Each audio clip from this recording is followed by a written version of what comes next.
ஞாயிறு தியானத்திற்கான வேத பாடங்கள். தியான தலைப்பு: ஒருவர் பாரத்தை ஒருவர் சுமக்க அழைப்பு. பழைய ஏற்பாட்டு பகுதியாகும் 2 சாமுவேல் 9ஆம் அதிகாரம் வசனங்கள் 1 முதல் 13 முடிய. 2 சாமுவேல் 9 வசனங்கள் 1 முதல் 13 முடிய. யோனத்தான் நிமித்தம் என்னால் தயவு பெறத்தக்கவன் எவனாவது சவுலின் வீட்டாரில் இன்னும் மீதியாயிருக்கிறவன் உண்டா என்று தாவீது கேட்டான். அப்பொழுது சவுலின் வீட்டு வேலைக்காரனாகிய சீபா என்னும் பேருள்ளவனை தாவீதினிடத்தில் அழைத்து வந்தார்கள். ராஜா அவனை பார்த்து, நீதானா சீபா என்று கேட்டான். அவன், அடியேன்தான் என்றான். அப்பொழுது ராஜா, தேவன் நிமித்தம் நான் சவுலின் குடும்பத்தாருக்கு தயை செய்யும்படி அவன் வீட்டாரில் யாதொருவன் இன்னும் மீதியாய் இருக்கிறானா என்று கேட்டதற்கு சீபா ராஜாவை பார்த்து, இன்னும் யோனத்தானுக்கு 2 கால்களும் முடமான ஒரு குமாரன் இருக்கிறான் என்றான். அவன் எங்கே என்று ராஜா கேட்டதற்கு சீபா ராஜாவை பார்த்து, இதோ அவன் லோதேபாரிலே அம்மியேலின் குமாரனாகிய மாகீரின் வீட்டில் இருக்கிறான் என்றான். அப்பொழுது தாவீது ராஜா அவனை லோதேபாரில் இருக்கிற அம்மியேலின் குமாரனாகிய மாகீரின் வீட்டிலிருந்து அழைப்பித்தான். சவுலின் குமாரனாகிய யோனத்தானின் மகன் மேவிபோசேத் தாவீதினிடத்தில் வந்தபோது முகங்குப்புற விழுந்து வணங்கினான். அப்பொழுது தாவீது, மேவிபோசேத்தே என்றான். அவன், இதோ அடியேன் என்றான். தாவீது அவனை பார்த்து, நீ பயப்படாதே, உன் தகப்பனாகிய யோனத்தான் நிமித்தம் நான் நிச்சயமாய் உனக்கு தயை செய்து உன் தகப்பனாகிய சவுலின் நிலங்களையெல்லாம் உனக்கு திரும்பி கொடுப்பேன். நீ என் பந்தியில் நித்தம் அப்பம் புசிப்பாய் என்றான். அப்பொழுது அவன் வணங்கி, செத்த நாயை போலிருக்கிற என்னை நீர் நோக்கி பார்க்கிறதற்கு மது அடியான் எம்மாத்திரம் என்றான்.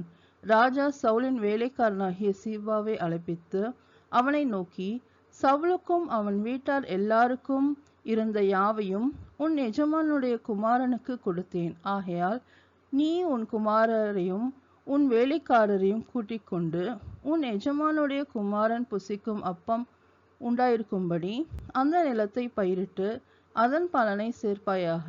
உன் எஜமானுடைய குமாரன் மேவிபோசேத் நிமித்தம் என் பந்தியிலே அப்பம் புசிப்பான் என்றான். சீபாவுக்கு 15 குமாரரும் 20 வேலைக்காரரும் இருந்தார்கள். சீபா ராஜாவை நோக்கி, ராஜாவாகிய என் ஆண்டவன் தமது அடியானுக்கு கட்டளையிட்டபடியெல்லாம் உமது அடியானாகிய நான் செய்வேன் என்றான். ராஜகுமாரரில் ஒருவனைப் போல் மேவிபோசேத் என் பந்தியிலே அசனம் பண்ணுவான் என்று ராஜா சொன்னான். மேவிபோசேத்திற்கு மீகா என்னும் பேருள்ள சிறுவனாகிய ஒரு குமாரன் இருந்தான். சீபாவின் வீட்டிலே குடியிருந்த யாவரும் மேவிபோசேத்திற்கு வேலைக்காரராய் இருந்தார்கள். மேவிபோசேத் ராஜாவின் பந்தியில் நித்தம் அசனம் பண்ணுகிறவனாய் இருந்தபடியினால் எருசலேமிலே குடியிருந்தான். அவனுக்கு 2 காலும் முடமாய் இருந்தது என்பதே. தேவனுக்கே மகிமை உண்டாவதாக. நிருப பாடமாக கலாத்தியர் 6ஆம் அதிகாரம் வசனங்கள் 1 முதல் 10 முடிய. கலாத்தியர் 6 வசனங்கள் 1 முதல் 10 முடிய. சகோதரரே, ஒருவன் யாதொரு குற்றத்தில் அகப்பட்டால் ஆவிக்குரியவர்களாகிய நீங்கள் சாந்தமுள்ள ஆவியோடு அப்படிப்பட்டவனை சீர்பொருந்த பண்ணுங்கள். நீயும் சோதிக்கப்படாதபடிக்கு உன்னை குறித்து எச்சரிக்கையாயிரு. ஒருவர் பாரத்தை ஒருவர் சுமந்து இப்படியே கிறிஸ்துவினுடைய பிரமாணத்தை நிறைவேற்றுங்கள். ஒருவன் தான் ஒன்றுமில்லாதிருந்தும் தன்னை ஒரு பொருட்டென்று எண்ணினால் தன்னைத்தானே வஞ்சிக்கிறவன் ஆவான். அவனவன் தன் தன் சுய கிரியையை சோதித்து பார்க்க கடவன். அப்பொழுது மற்றவனை பார்க்கும் போதல்ல, தன்னையே பார்க்கும்போது மேன்மை பாராட்ட அவனுக்கு இடம் உண்டாகும். அவனவன் தன் தன் பாரத்தை சுமப்பானே. மேலும் திருவசனத்தில் உபதேசிக்கப்படுகிறவன் உபதேசிக்கிறவனுக்கு சகல நன்மைகளிலும் பகிர்ந்து கொள்ள கடவன். மோசம் போகாதிருங்கள். தேவன் தம்மை பரியாசம் பண்ண ஒட்டார். மனுஷன் எதை விதைக்கிறானோ அதையே அறுப்பான். தன் மாம்சத்திற்கென்று விதைக்கிறவன் மாம்சத்தினால் அழிவை அறுப்பான். ஆவிக்கென்று விதைக்கிறவன் ஆவியினாலே நித்திய ஜீவனை அறுப்பான். நன்மை செய்கிறதில் சோர்ந்து போகாமல் இருப்போமாக. நாம் தளர்ந்து போகாதிருந்தால் ஏற்ற காலத்தில் அறுப்போம். ஆகையால் நமக்கு கிடைக்கும் சமயத்திற்கு தக்கதாக யாவருக்கும், விசேஷமாக விசுவாச குடும்பத்தார்களுக்கும் நன்மை செய்ய கடவோம் என்பதே. தேவனுக்கே மகிமை உண்டாவதாக. சுவிசேஷ பாடமாக மார்க்கு 2 அதிகாரம் வசனங்கள் 1 முதல் 12 முடிய. மார்க்கு 2 வசனங்கள் 1 முதல் 12 முடிய. சில நாட்களுக்கு பின்பு அவர் மறுபடியும் கப்பர்நகூமுக்கு போனார். அவர் வீட்டில் இருக்கிறார் என்று ஜனங்கள் கேள்விப்பட்டு உடனே வாசலுக்கு முன்னும் நிற்க இடம் போகாதபடிக்கு அநேகர் கூடி வந்தார்கள். அவர்களுக்கு வசனத்தை போதித்தார். அப்பொழுது 4 பேர் ஒரு திமிர்வாதக்காரனை சுமந்து கொண்டு அவரிடத்தில் வந்தார்கள். ஜன கூட்டத்தின் நிமித்தம் அவருக்கு சமீபமாய் சேரக்கூடாமல் அவர் இருந்த வீட்டின் மேற்கூரையை பிரித்து திறப்பாக்கி திமிர்வாதக்காரன் கிடக்கிற படுக்கையை இறக்கினார்கள்.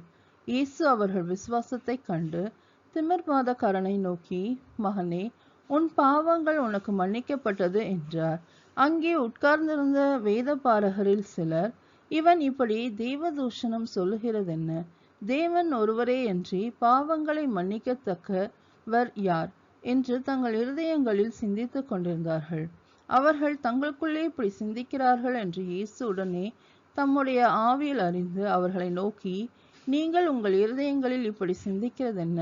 உன் பாவம் உனக்கு மன்னிக்கப்பட்டதென்று சொல்வதோ, எழுந்து உன் படுக்கையை எடுத்துக்கொண்டு நடவென்று சொல்வதோ எது எளிது? பூமியிலே பாவங்களை மன்னிக்க மனுஷகுமாரனுக்கு அதிகாரம் உண்டென்பதை நீங்கள் அறிய வேண்டும் என்று சொல்லி திமிர்வாதக்காரனை நோக்கி, நீ எழுந்து உன் படுக்கையை எடுத்துக்கொண்டு உன் வீட்டுக்கு போ என்று உனக்கு சொல்லுகிறேன் என்றார். உடனே அவன் எழுந்து தன் படுக்கையை எடுத்துக்கொண்டு எல்லாருக்கும் முன்பாக போனான்.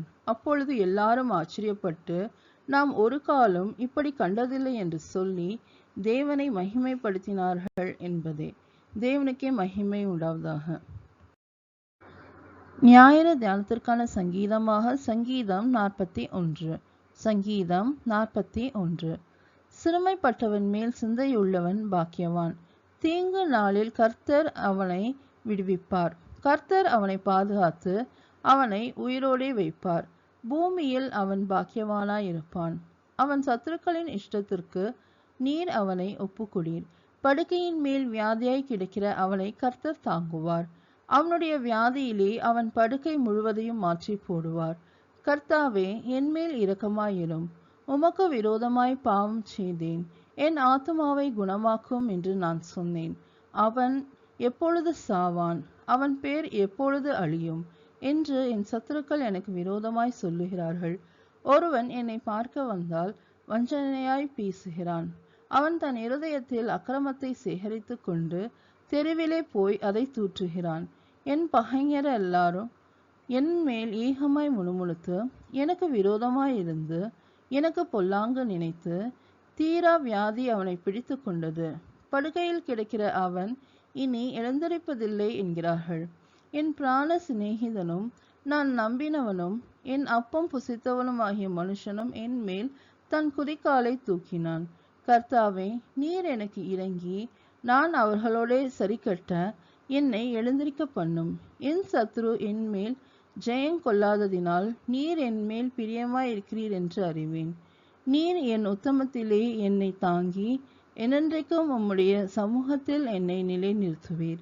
இஸ்ரவேலின் தேவனாகிய கர்த்தர் அநாதியாய் என்றென்றைக்கும் உள்ள சதா காலங்களிலும் ஸ்தோத்திரிக்கப்படத்தக்கவர்.